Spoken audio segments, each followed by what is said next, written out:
Well, thanks for staying with us. The investigation continues into a possible Eucharistic miracle in Connecticut. The Archdiocese of Hartford is looking into claims made by a priest in Thomaston, Connecticut. He says a Eucharistic minister reported running out of hosts before having the ciborium suddenly replenished late last month. So what goes into these types of investigations and how frequently are these claims made? We go now to Colin Donovan, Vice President of Theology for EWTN. Colin, great to be with you. First off, let's talk about what goes into the nature of this type of investigation and what kind of work the Archdiocese of Hartford is doing right now. And do we know the status of this probe?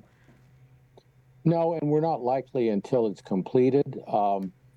The bishop so far is following the protocol, which is he started a preliminary investigation, which I don't think has been concluded in the least degree. We probably hear more information than that.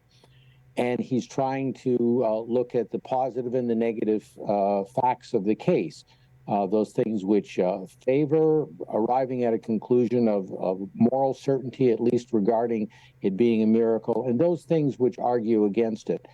And I think this has to be done before any kind of initial devotion of any kind is permitted with respect to these hosts. So I'm sure they're being set aside, they're being reserved, but not being put forward for veneration as far as I am aware.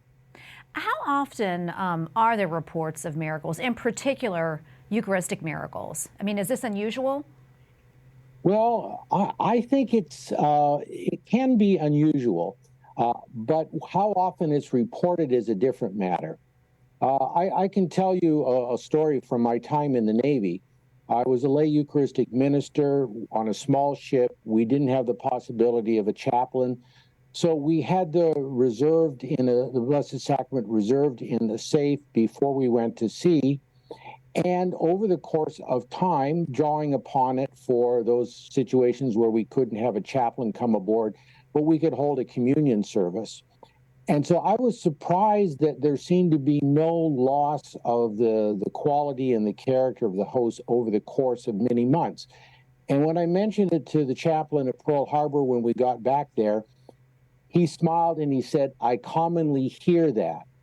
Now, no evidence per se of a miracle there other than a situation which was unusual where there was no decomposition and so on. As far as the kinds of miracles which become of public knowledge, they're relatively rare.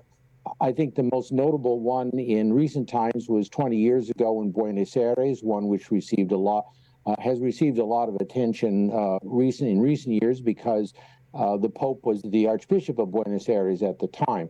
So I think they're relatively rare of that kind in which the host presents itself as revealed of the signs. In other words, the signs are removed and some evidence of what is beneath the body and blood, what is truly present, the body and blood of Christ, becomes visible. Those, I think, are quite rare.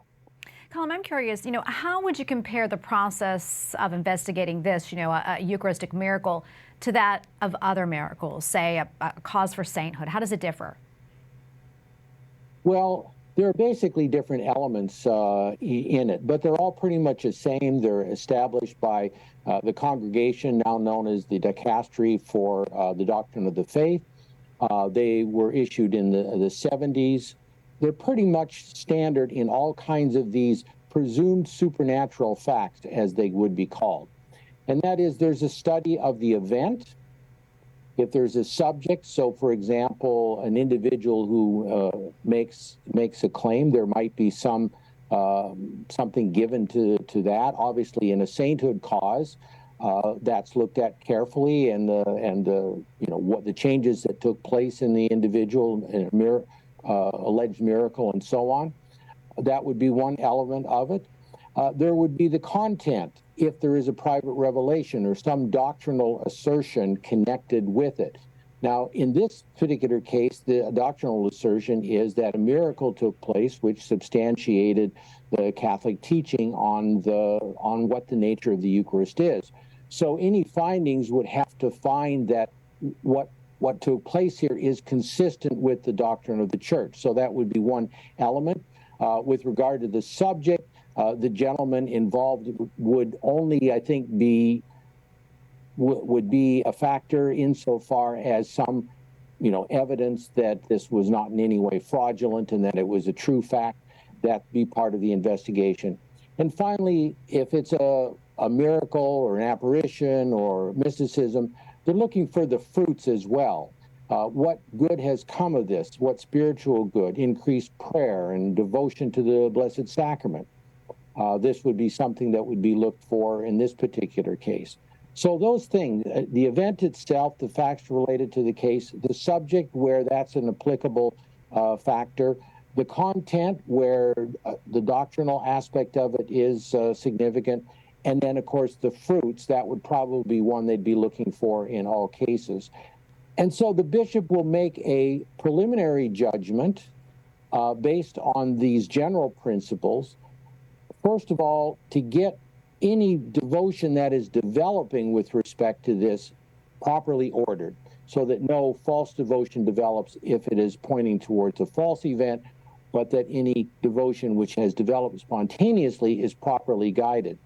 And then long-term, to come then to a more formal and more certain public or certain decision, which is then publicly, how then can, going into the future, how will this be treated? Will there be devotion and shrine, for example, in a particular case?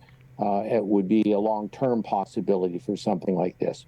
So those four elements, but they very much depend upon the nature of the case, whether it's a miracle or whether it's something like this, which is yet to be demonstrated to be a miracle, but has a certain presumption by many, many people at this point, or whether it's mysticism with some, significant, content that would have to be examined for its doctrinal character and so on.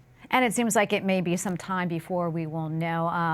How long do you think, Colin, that we will, get an idea if this was indeed a Eucharistic miracle? We have about 10 seconds left. Yeah, I don't think we'll hear anytime soon. We may get some preliminary judgment, but the long term may take a good deal longer, and what will be involved in that will flow from the initial decision, I'm sure. Oh, Colin, great to be with you. Thank you so much for your time today. We appreciate it. God bless you. Okay, and thank you, and God bless you too.